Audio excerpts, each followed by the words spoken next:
इंतजार कर रहा है। किसान वहां पर आंदोलनरत हैं, इधर अर्थव्यवस्था को लेकर, नौकरियों को लेकर ढेर सारी उम्मीदें हैं किसानों को, मिडिल क्लास को, सबको। और कैसे वो ग्रोथ रेट जो आप प्रोजेक्ट कर रहे हैं, विकास दर 11% मुमकिन हो पाएगा? विपक्ष का कहना है झांसा है। नंबर देने का क्या है, कोई भी नंबर बोल। देखिए अंजना जी, मैं आप ही के चैनल का उदाहरण देता हूं आज तक का, क्योंकि आज मुझे मालूम पड़ा है कि आप लोग जीआईपी मॉल नोएडा में बैठकर ये पूरा शो कर रहे हैं और दिन भर भी ये शो करने वाले हैं।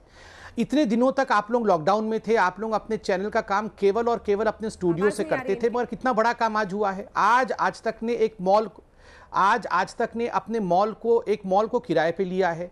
आप देखिए, आपने वहां मॉल के किराए पे लिया, मॉल के लोगों को एम्प्लॉय किया, मॉल के लोगों को आगे बढ़ाने का काम किया। इससे एक बहुत बड़ा इन्वेस्टमेंट आपने किया है।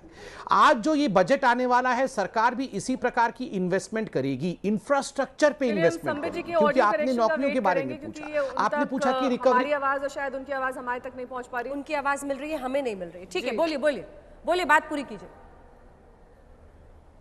जी देखिए, मैं कह रहा था कि ठीक उसी प्रकार जिस प्रकार आपने मॉल लिया है किराए पे, और जैसे आपने कई हजारों लोगों को आज काम दिया है मॉल में, क्योंकि आपने किराए लिया तो पानी वाला भी दौड़ के आएगा, सफाई वाला भी वहां सफाई करेगा, वहां के रेस्टोरेंट वाले भी आज खाना बना रहे हैं, क्योंकि एक बहुत बड़ा शो हो रहा है। ठीक उसी प्रकार आज इंफ्रास्ट्रक्चर स्पेंडिंग किस प्रकार भारत की सरकार करती है ताकि जॉब जनरेशन हो सके।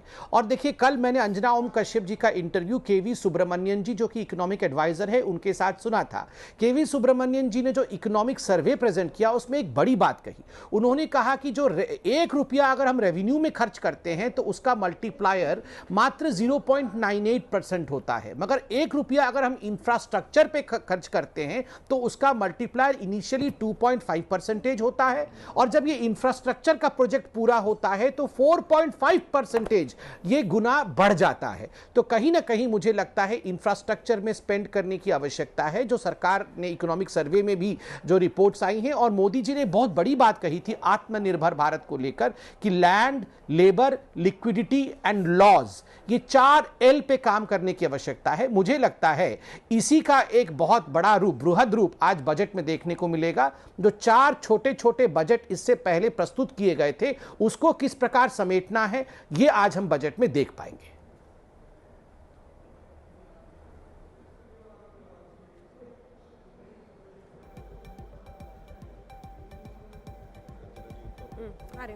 वो पूरा कर लिया उन्होंने। जल्दी से आलोक शर्मा जी अब जवाब दीजिए। और आप तो सर, आप तो टैब भी कह रहे थे, टैब भी मेक इन इंडिया वाला है। देखिए, बहुत अच्छी बात है, एक बधाई दे दीजिए। नहीं, बहुत अच्छी बात है कि अगर मेक इन इंडिया का कोई भी चीज़ आगे बढ़ती है, हिंदुस्तान में रोजगार बढ़ेंगे तो हम ज़रूर बधाई देंगे। लेकिन भाषणों से, नारों से, स्लोगन से अगर मेक इन इंडिया आगे बढ़ता हो और BSNL का भट्टा बैठने से बचता हो तो हम ज़रूर स्वागत करेंगे। BPCL बिकने से अगर बच जाता हो तो बहुत अच्छी बात है। 15 लाख इन्होंने सबके अकाउंट में ज़बरदस्ती डाले, 2 करोड़ रोजगार, लोगों को सड़क पकड़ पकड़ के रोजगार दिया इन्होंने, जो एलिजिबल नहीं था उनको भी रोजगार दे दिया है। पेट्रोल 35 रुपये में ये दे रहे हैं, लोग खरीद ही नहीं रहे।